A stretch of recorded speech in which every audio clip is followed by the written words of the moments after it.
بسم اللہ الرحمن الرحیم۔ السلام علیکم۔ حضرت لوط علیہ السلام کا واقعہ۔ حضرت لوط علیہ السلام حضرت ابراہیم علیہ السلام کے بھتیجے تھے۔ ان کی پرورش بھی حضرت ابراہیم علیہ السلام نے ہی کی تھی۔ حضرت لوط علیہ السلام کا وطن عراق کا مشہور شہر اور دارالخلافہ بابل تھا۔ علاقے صدوم کے باشندوں کی اصلاح کے لیے نبی بنائے گئے تھے۔ آپ علیہ السلام نے اس علاقے کے باشندوں کو ان کی شرکیہ باتوں سے روکا، مگر ان لوگوں نے آپ علیہ السلام کی تکذیب کی۔ حضرت لوط علیہ السلام کے والد کا نام ہاران تھا۔ حضرت لوط علیہ السلام بچپن سے حضرت ابراہیم علیہ السلام کے زیر سایہ رہے اور یہی ان کی نشوونما ہوئی تھی۔ حضرت سارہ اور حضرت لوط علیہ السلام حضرت ابراہیم علیہ السلام کی ملت کو سب سے پہلے تسلیم کرنے والے تھے۔ پروردگار عالم نے ارشاد فرمایا، فآمن لہ لوط وقال انی مہاجر الی ربی، پس ایمان لایا ابراہیم کے دن پر لوط اور کہا ابراہیم نے، میں ہجرت کرنے والا ہوں اپنے رب کی طرف۔ حضرت لوط علیہ السلام اور بی بی سارہ حضرت ابراہیم علیہ السلام کے ہجرتوں میں ہمیشہ ساتھ رہے ہیں، اور جس وقت حضرت ابراہیم علیہ السلام مصر میں تھے اس وقت بھی یہ دونوں ساتھ تھے۔ مصر میں ان دونوں کے پاس مال مویشی بہت ہو گئے تھے، اس لیے وہاں سے یہ فیصلہ کر لیا تھا کہ حضرت ابراہیم علیہ السلام واپس فلسطین چلے جائے اور وہاں خلق خدا کو وعظ اور تبلیغ کرے، اور حضرت لوط علیہ السلام وہاں سے شرق اردن کے علاقہ صدوم اور عمورہ کو چلے جائے اور وہاں رہ کر دین حنیف کی تبلیغ کرتے رہے۔ اردن کی وہ جانب جہاں بحر میت یا بحر لوط علیہ السلام واقع ہے، یعنی وہ جگہ ہے جہاں پر صدوم اور عمورہ کی بستیاں آباد تھے۔ پہلے یہ بستیاں تھے، آج وہاں سمندر نظر آتا ہے۔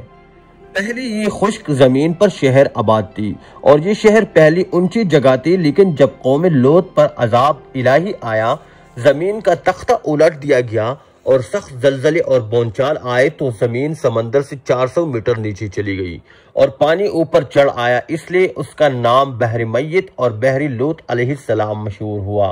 اس گہرائی کے پانی میں اگر مچھلیاں وغیرہ چلی جائے تو مر جاتی ہے، ایسا زہریلا پانی ہے۔ لوط علیہ السلام علاقے صدوم کے باشندوں کی اصلاح کے لیے نبی بنائے گئے تھے۔ آپ علیہ السلام نے اس علاقے کے باشندوں کو ان کی شرکیہ باتوں سے روکا، مگر ان لوگوں نے آپ علیہ السلام کی تکذیب کی۔ اس قوم میں بہت سے روحانی بیماریاں پیدا ہو گئی تھی، جن کی تفصیل آئندہ میں بتا دوں گا۔ یہ قوم اتنے بے خوف اور گناہوں پر ڈٹی ہوئی تھی کہ حضرت لوط علیہ السلام سے بڑے دلیری سے عذاب کا مطالبہ کرنے لگی اور کہنے لگے، اے لوط، اگر تو سچا ہے تو ہم پر اللہ کا عذاب لے آ۔ جب حضرت لوط علیہ السلام کو یقین ہو گیا کہ اس قوم کے دلوں پر مہر لگ چکی ہے اور اب ان کے اصلاح ناممکن ہے، تو آپ نے بارگاہ رب العزت میں دعا کی کہ اے میرے رب، ان شریر لوگوں کے مقابلے پر میری مدد فرما۔ آخر اللہ کے نبی کی تکذیب اور ان کے جھٹلانے کا نتیجہ یہ ہوا کہ جس عذاب کے وہ طالب تھے اس سے ہلاک کر دیا گیا۔ حضرت لوط علیہ السلام اور ان پر ایمان لانے والوں کو اس عذاب سے محفوظ رکھا گیا، جیسا کہ قرآن پاک میں ارشاد ہے، ہم نے ان پر پتھر برسانے والی ہوا کو بھیجا، مگر ہاں لوط کے متعلقین کہ ان کو ہم نے آخر شب میں اپنے فضل سے بحفاظت نکالا، جو شکر بجا لاتا ہے ہم اس کو ایسا ہی صلہ دیا کرتے ہیں۔ خدا کا جب عذاب آیا تو حضرت لوط علیہ السلام کی بیوی جو کافروں سے ملی ہوئی تھی وہ بھی اس عذاب میں ہلاک ہو گئی۔ مدینہ منورہ سے شام کو جاتے ہوئے عذاب سے تباہ شدہ اس بستی کے کنڈرات آج بھی لوگوں کو دعوت عبرت دیتے ہیں۔ دوستو، حضرت لوط علیہ السلام جب مصر سے آ کر شہر صدوم میں قیام کیا اور دیکھا کہ یہاں کے باشندے خدا کے نافرمانی میں اس قدر مبتلا تھے کہ دنیا کی کوئی برائی بھی ایسی نہ تھی جو ان میں نہ پائی جاتی ہو۔ دنیا کے ہر قسم کی برائیوں کے علاوہ اپنے نفسانی خواہشات کو عورتوں کے بجائے مردوں سے پورا کرتے تھے، لڑکوں سے اختلاط رکھتے۔ دنیا کی کوئی قوم بھی ایسے عمل میں ملوث نہ ہوئی تھی۔ اسی قوم سے اس ناپاک عمل کی ایجاد کی تھی، جس کا نام لواطت سے مشہور ہے۔ علل اعلان یہ کام کرتے تھے۔ اللہ تعالی جل شانہ کا ارشاد ہے، اور یاد کرو لوط کا واقعہ، جب اس نے اپنے قوم کو کہا، کیا تم ایسے فحش کام میں مشغول ہو جس کو دنیا میں تم سے پہلے کسی قوم نے نہیں کیا؟ یہ کہ بلا شبہ تم عورتوں کی بجائے اپنی شہوتوں کو مردوں سے پورا کرتے ہو، بے شک تم حد سے گزرنے والے ہو۔ اس کے علاوہ یہ بھی تھا کہ باہر سے کوئی سوداگر کسی قسم کا کوئی مال لاتا تو ہر آدمی دیکھنے کے بہانے توڑا توڑا مال لے جاتا، پھر واپس نہ دیتا۔ غرض یہ ہے کہ ہر قسم کے فسق و فجور ان میں موجود تھے۔ حضرت لوط علیہ السلام نے ہر قسم کی نصیحت کی اور گزشتہ قوموں کے واقعات سنائے، لیکن ان پر کسی بات نے اثر نہ کیا۔ ارشاد باری تعالیٰ ہے، اس کے سوا کچھ نہ تھا کہ کہنے لگے کہ لوط اس کے خاندانوں کو اپنے شہر سے نکال دو، یہ بے شک بہت ہی پاک لوگ ہیں۔ یعنی تانا اور مزاح سے کہتے کہ بڑے پاک باز لوگ ہیں، ان کو اپنے بستی سے نکال دو، ان کو ہمارے ساتھ کیا واسطہ ہے۔ اور سورہ عنکبوت میں ارشاد ہے، کیا تم لڑکوں سے خواہش پوری کرتے ہو اور راہ زنی کرتے ہو اور اپنی مجلس میں ناشائستہ اعمال کا ارتکاب کرتے ہو۔ حضرت لوط علیہ السلام نے بہت کوشش کی لیکن یہ لوگ نہ مانے۔ اسی طرح وہ غفلت کی نیند میں تھے کہ صبح حضرت جبرائیل علیہ السلام نے ان کے شہر کے نیچے سے اپنا پر لگا کر شہر کو اٹھا کر آسمان کی طرف لے گئے، پھر شہر کو الٹ دیا اور دریا سے نیچا کر دیا اور پھر پتھروں کی بارش کر دی۔ آخر عذاب کا وقت آ پہنچا۔ ابتدا شب ہوئی تو فرشتوں کے اشارہ پر حضرت لوط علیہ السلام اپنے خاندان سمیت دوسری جانب سے نکل کر شہری سدوم سے رخصت ہو گئے، لیکن ان کی بیوی نے رفاقت سے انکار کر دیا اور راستے سے لوٹ کر سدوم واپس آ گئی۔ آخر صبح ہوئی تو پہلے ایک ہیبت ناک چیخ ہوئی جس نے اہل سدوم کو تہ و بالا کر دیا اور پھر آبادی کا تختہ اٹھا کر الٹ دیا گیا، لیکن ان کی بیوی نے رفاقت سے انکار کر دیا اور راستے سے لوٹ کر سدوم واپس آ گئی۔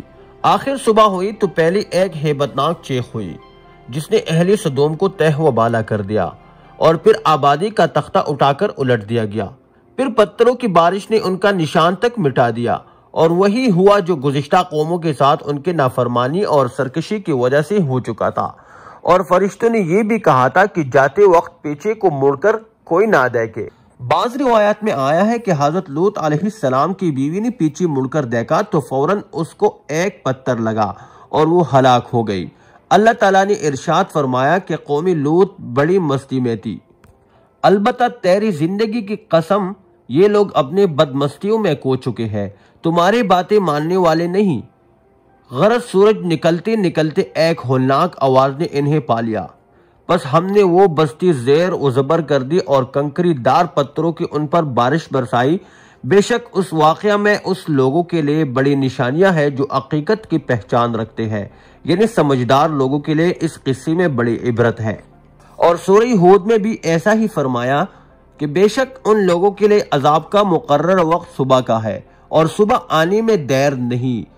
پھر جب ہماری ٹھہرائی ہوئی بات کا وقت آ پہنچا تو ہم نے اس بستی کی تمام بلندیاں پستی میں بدل دی، یعنی بستی کو الٹ دیا اور زمین کے برابر کر دیا اور اس پر کنکری دار پتھر لگاتار برسائے کہ تیرے پروردگار کے حضور میں اس غرض سے نشانی کیے ہوئے تھے اور یہ بستی مکہ والے ظالموں سے دور نہیں۔ تفسیر ابن کثیر میں ہے کہ جو پتھر برسائے گئے ان پتھروں پر قدرتی طور سے ان لوگوں کے نام لکھے ہوئے تھے، جس کے نام کا پتھر تھا اسی پر گرتا۔